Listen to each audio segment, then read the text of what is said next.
सबसे पहले हम बात करते हैं लिमिट का वर्ड जो है हम क्या मतलब है इसका फंक्शंस के लिए। तो हम जब भी कहते हैं कि जी कोई भी फंक्शन है और इसमें मुझे बताएं कि इस फंक्शन की मैक्सिमम लिमिट क्या हो सकती है, तो जब हम लिमिट का वर्ड यूज कर रहे हैं तो उसका मतलब है कि हमने फंक्शन की वैल्यू बतानी है कि मैक्सिमम क्या है। इन केस मैक्सिमम अगर हम लिमिट देखना चाहते हैं तो लिमिट हमेशा फंक्शन की वैल्यू के लिए हम वर्ड यूज करेंगे कि मेरे फंक्शन की मैक्सिमम वैल्यू क्या हो सकती है। तो इस केस में मेरे पास 20 वैल्यू है, means limit of this function at point 4.75 is 20। तो इसका मतलब है कि लिमिट का वर्ड जो हम यूज कर रहे हैं वो फंक्शन की वैल्यू देखने के लिए कर रहे हैं कि फंक्शन की वैल्यू क्या होती है, ना कि हम एक्स एक्सिस के ऊपर वो पॉइंट देख रहे हैं। तो एक्स एक्सिस के ऊपर कोई स्पेसिफिक पॉइंट हो सकता है, उसके ऊपर हम फंक्शन की वैल्यू देखेंगे तो हम कहेंगे कि ये फंक्शन की लिमिट है। तो अब लिमिट का वर्ड जो है वो हम फंक्शन की वैल्यू के लिए यूज करेंगे, ना कि एक्स के ऊपर जो पॉइंट्स हम यूज करते हैं फंक्शन के लिए उनके लिए हम लिमिट्स कहेंगे। तो लिमिट का वर्ड बेसिकली फंक्शंस के लिए यूज होगा। और लिमिट इवेलुएट जो की जाती है वो पॉइंट्स के ऊपर की जाती है। मीन्स कि अगर हमें कहा जाए कि इस फंक्शन की लिमिट बताएं एट 2.5, तो फिर हम वो पॉइंट पुट करेंगे, बट लिमिट अगेन वैल्यू बतानी पड़ेगी फंक्शन की कि वाई के ऊपर या वाई एक्सिस के ऊपर उस फंक्शन की वैल्यू क्या होती है। एग्जांपल लेते हैं कि हमारे पास ये कोई फंक्शन है और इस फंक्शन का बताना है कि at x equals to one ये फंक्शन कैसे बिहेव करता है, इस फंक्शन की वैल्यू क्या होती है।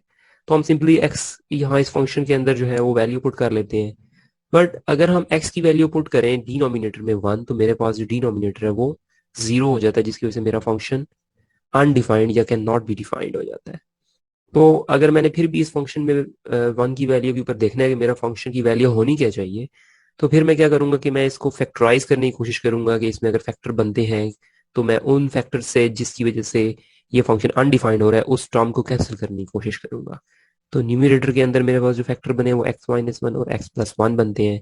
तो एक्स माइनस वन का जो टर्म है डिनोमिनेटर में वो कैंसिल आउट होकर तो एक्स प्लस वन रह जाती है। तो अब अगर मैं इसमें एक्स की वैल्यू वन पुट करता हूँ तो मेरे पास आंसर इसका टू आता है। दैट मीन्स कि ये जो फंक्शन है वो एक्स इक्वल्स टू वन के ऊपर इसकी वैल्यू टू होनी चाहिए। लेकिन चूंकि मेरे पास ओरिजिनल फंक्शन ये वाला गिवन है तो इसमें मैं वन की वैल्यू पुट करता हूँ तो वो अनडिफाइंड हो जाता है। दैट्स वाई अगर मैं इसका ग्राफ बनाऊं तो मेरा ये फंक्शन डिफाइंड है तमाम वैल्यूज के लिए, लेकिन जैसे ही मैं वन यूज करूंगा इस फंक्शन में तो ये अनडिफाइंड हो जाएगा। मीन्स कि ये सर्कल पॉइंट शो कर रहा है कि मैं ये वाली वैल्यू इस फंक्शन में यूज नहीं कर सके। अगर वन से लेस वैल्यू हम कोई भी यूज करें लाइक 0.9 यूज करें इस फंक्शन में, तो इस फंक्शन में को सॉल्व करेंगे तो मेरे पास 1.9 वैल्यू आएगी। लेकिन अगर मैं वन से ग्रेटर यूज करता हूँ तो 1.1 यूज कर सकता हूँ, उस केस में भी मेरे पास फंक्शन की वैल्यू 2.1 आती है। दैट मीन्स के वन के अराउंड, वन से लेस और वन से ग्रेटर अगर मैं वैल्यूज पुट करता हूँ तो मेरे पास जो फंक्शन की वैल्यू है वो क्लोज टू टू आना शुरू हो जाती है। That means when x approaches one, यानी कि एक्स के करीब एक्स की वैल्यू जो वन होती है या वन के करीब हम वैल्यूज यूज कर रहे होते हैं तो फंक्शन की वैल्यू क्लोज टू टू होना शुरू हो जाती है। तो हमने ग्राफ में भी देखा कि वन के ऊपर जो है वो टू होनी चाहिए, बट वन से अगर लेस होती है तो मेरे पास ये सॉलिड लाइन आई हुई है कि मेरे पास फंक्शन की कोई ना कोई वैल्यू है। और इसी तरह से वन से अगर ग्रेटर वैल्यूज में यूज करता हूँ एक्स की तो फंक्शन की वैल्यूज फिर भी मुझे मिलेंगी, तो वन के ऊपर नहीं हो सकती। इसी चीज को हम लिमिट्स में कैसे डिफाइन करते हैं कि F of x approaches the limit to, remember limit का वर्ड फंक्शन की वैल्यू के लिए यूज होगा, तो limit to as x approaches one. तो जैसे ही हम एक्स की वैल्यू वन के करीब करीब वाली यूज करते हैं तो फंक्शन की वैल्यू टू के करीब करीब आना शुरू हो जाती है। तो इसको हम लिख कैसे सकते हैं, तो limit F of x equal to two when x approaches one. और फंक्शन की जगह हम रिप्लेस कर सकते हैं फंक्शन जो गिवन है। और जनरलाइज अगर हमने अब यूज करनी है लिमिट्स फाइंड करनी है फंक्शंस की तो हम जनरलाइज इस तरह फंक्शन जो है वो लिख सकते हैं। देयर इज अ पॉसिबिलिटी कि कुछ फंक्शंस की जो है वो लिमिट्स डिफाइंड हो और कुछ फंक्शंस की लिमिट अनडिफाइंड भी हो सकती है। तो जैसे हमने अभी ये एग्जांपल देखी है इस फंक्शन में, तो इस फंक्शन में x इक्वल्स टू वन जो पॉइंट है इसके ऊपर ये फंक्शन अनडिफाइंड हो रहा है, तो इसकी लिमिट अनडिफाइंड है, लिमिट एग्जिस्ट नहीं कर रही। लेकिन अगर हम इसी फंक्शन को x इक्वल टू वन के लिए डिफाइन कर लें और हम बता दें कि x इक्वल टू वन होगा तो फंक्शन की वैल्यू हम वन यूज कर सकते हैं, तो हमने अब फंक्शन की लिमिट वन के ऊपर डिफाइन कर दी है जो कि वन है। और सिमिलरली थर्ड एग्जांपल में आप देख सकते हैं कि ये सॉलिड डॉट जो है दैट मीन्स कि ये वैल्यू हम यूज कर सकते हैं, ये फंक्शन की वैल्यू अवेलेबल है। तो इसमें तमाम वैल्यूज के ऊपर फंक्शन जो है वो डिफाइंड है। फंक्शंस की जो टाइप्स है हमारे पास, उसमें हमारे पास एक आइडेंटिटी फंक्शन आता है और एक कांस्टेंट फंक्शन आता है। तो आइडेंटिटी फंक्शन मींस कि if F of x equals to x then the function is identity function, कि आप जो भी वैल्यू एक्स की रखते हो वही आउट पास आउटपुट पे आ रही है।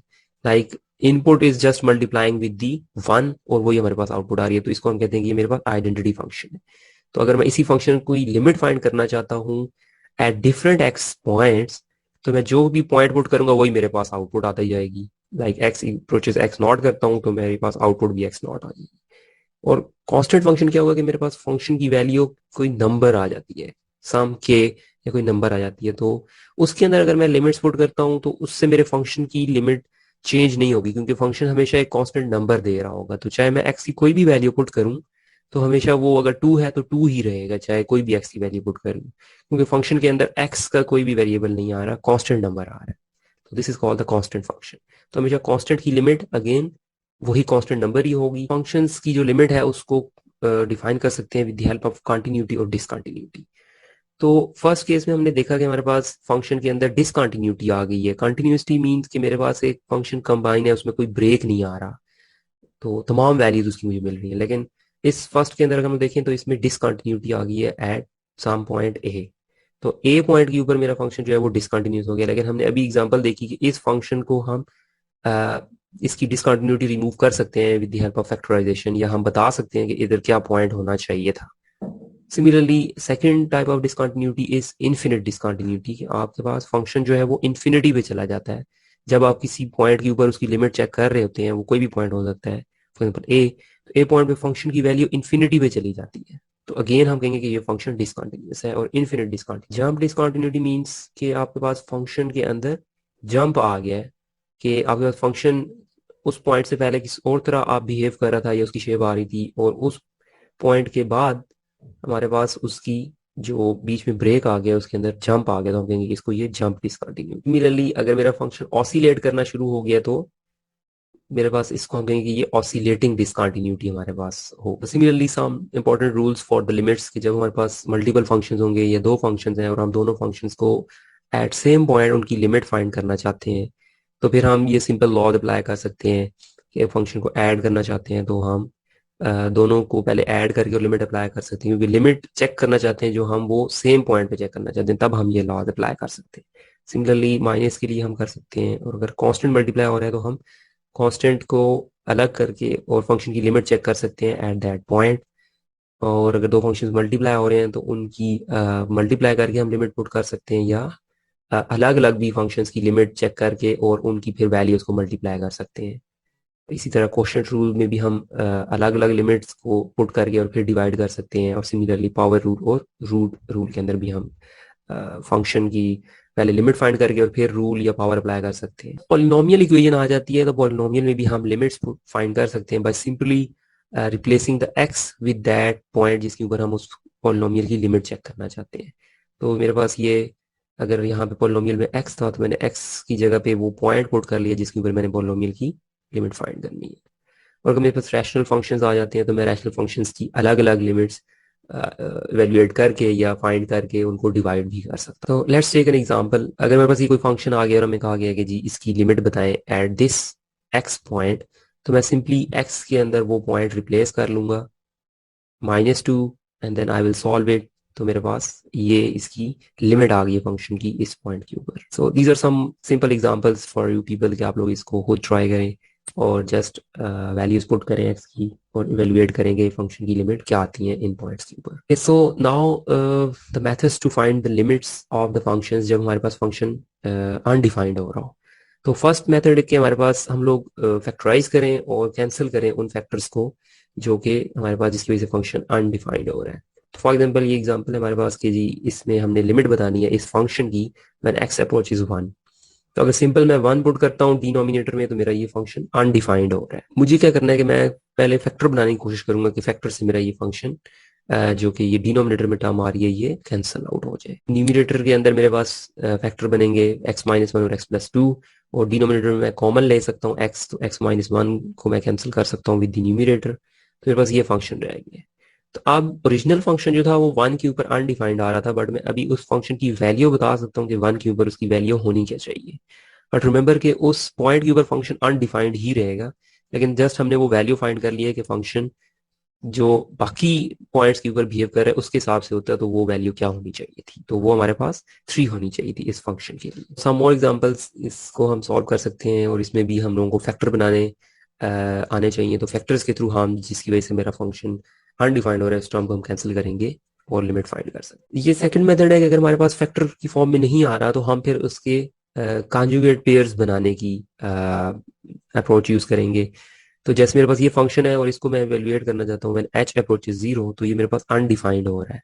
तो अनडिफाइंड को मैं कैंसिल कर सकता हूँ by with the help of conjugate pairs. Conjugate pair कैसे होगा कि मेरे पास जो यहाँ पे साइन होगा उसका ऑपोजिट साइन यूज करके मैं मल्टीप्लाई और डिवाइड करूँ, and then I just multiply the numerators and denominators, और I try to cancel out this h जो कि डिनोमिनेटर में आ रहा है, जिसको इस मेरा फंक्शन अनडिफाइंड हो रहा है। तो उसको मैं कैंसिल आउट करने के बाद मैं लिमिट फिर वैल्यूएट ये चेक करूंगा h की वैल्यू 0 पुट करके। तो इस केस में मेरे पास यहाँ पे h कैंसिल आउट हो गया है, और फिर मैंने लिमिट जो है वो चेक की है इस पॉइंट के ऊपर पुट करके h 0 की। तो जब मैंने 0 पुट किया तो मेरे पास फंक्शन की लिमिट आ गई है 1/2 square root of 2। Next is sandwich theorem. We need 3 functions, g of x, f of x and h of x। और 3 फंक्शंस के बाद हमें एक और कंडीशन पता होनी चाहिए, जो कि ये इनइक्वालिटी की है, कि आपका जो फंक्शन है वो सैंडविच हुआ है बिटवीन 2 फंक्शंस, और वो function greater than one function and less then the other function है। ये कंडीशन होगी, 3 फंक्शंस होने चाहिए और ये इनइक्वालिटी होनी चाहिए। और हमें ये कहा जाए कि आप बताएं इस f ऑफ x की लिमिट एट c। तो हम इस f ऑफ x फंक्शन की लिमिट बता सकते हैं जब मैं g ऑफ x की लिमिट फाइंड कर लूं और h ऑफ x की लिमिट फाइंड कर लूं, और उन दोनों की लिमिट्स मेरे पास सेम आए, तो मैं directly by the help of sandwich theorem कह सकता हूँ कि मेरे पास f ऑफ x की भी लिमिट सेम होगी। तो बजाय इसके कि मेरे पास f ऑफ x को मैं सॉल्व करूं और उसकी लिमिट्स की जो है मैं फाइंड करता रहूं, तो मैं अगर g ऑफ x और h ऑफ x की लिमिट फाइंड कर लेता हूं उसी पॉइंट के ऊपर, और उनकी लिमिट सेम भी आ जाती है, तो फिर मैं कह सकता हूं कि f ऑफ x की लिमिट भी वही होगी without solving for the f of x। तो यही चीज यहाँ पे ग्राफिकली भी रिप्रेजेंट की गई है कि मेरे पास f जो ब्लू फंक्शन है वो ग्रेटर देन है g ऑफ x फंक्शन से और लेस देन है h ऑफ x से। तो अगर ये कंडीशन है तो, और सेकंड ये बात है कि g और h फंक्शन की दोनों की लिमिट सेम आ जाती है किसी c पॉइंट पे, तो फिर f ऑफ x की भी लिमिट सेम ही होगी उस पॉइंट के ऊपर। सैंडविच थ्योरम को हम एग्जांपल से समझने की कोशिश करते हैं। तो रिमेंबर हमारे पास सैंडविच थ्योरम के अंदर 2 बातें होनी चाहिए। एक कि मेरे पास जो फंक्शन f ऑफ x जिसको हमने इवेलुएट करना है वो greater than some g of x और less than h of x होना चाहिए, और तीनों फंक्शंस की हम एक ही पॉइंट पे लिमिट चेक कर रहे हो। और 2 फंक्शन की अगर लिमिट सेम होती है तो थर्ड की हम कह देंगे कि वो भी वही लिमिट होगी। तो लेट्स सी कि ये हमारे पास एक एग्जांपल है, और हमने बताना है कि इस फंक्शन u ऑफ x की लिमिट व्हेन x अप्रोचेस 0। तो ये हमने इस फंक्शन की लिए वो लिमिट हमने बतानी है। तो अब यहाँ पे हमें u ऑफ x गिवन नहीं है कि क्या फंक्शन है, तो हम क्या करेंगे कि g ऑफ x के अंदर पहले ये लिमिट पुट करके देखेंगे हमारे पास क्या आंसर आता है। तो g ऑफ x में हमने x अप्रोचेस 0 पुट किया, और हमने फाइंड कर लिया कि हमारे पास आंसर 1 आता है। एक्स में 0 जब हम पुट करेंगे तो 1 हमारे पास आंसर आएगा। फिर एच ऑफ एक्स जो ये वाला फंक्शन है इसमें सेम लिमिट जो है वो सेम पॉइंट पुट करेंगे और लिमिट चेक करेंगे कि क्या आती है, इसमें भी हमारे पास 1 आता है। तो अब फर्स्ट कंडीशन तो हमारे पास ये है ही है कि इनइक्वालिटी है इनके अंदर। सेकंड बात भी हमारे पास ट्रू हो गई है कि इनकी लिमिट्स भी सेम हो गई है। तो जब लिमिट सेम हो गई है तो हम फिर कह सकते हैं कि मेरे पास जो यू ऑफ एक्स फंक्शन है उसकी भी लिमिट 1 ही होगी। तो with the help of sandwich theorem हम कह सकते हैं यू ऑफ एक्स की भी वैल्यू 1 ही होगी।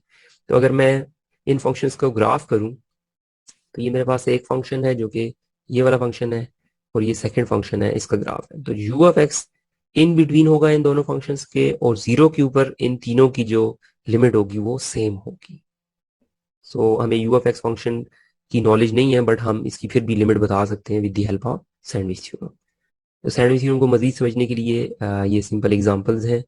तो इसमें अगेन फर्स्ट एग्जांपल में एफ ऑफ एक्स जो कि नहीं हमें पता, बट हम इसके अंदर और इस फंक्शन के अंदर 0 पुट करके बता सकते हैं कि एफ ऑफ एक्स की भी वैल्यू क्या आती है, और वो स्क्वायर रूट 5 है। सिमिलरली जी ऑफ एक्स की भी हम बता सकते हैं फॉर एक्स अप्रोचेस 0।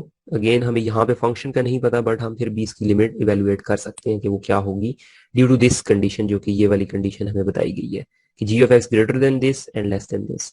और सिमिलरली इस फंक्शन की भी हम बता सकते हैं, ये ऑल्दो अनडिफाइंड हो रहा है at 0, but with the help of sandwich theorem हम बता सकते हैं कि इसकी वैल्यू क्या आती है, और वो 1। अब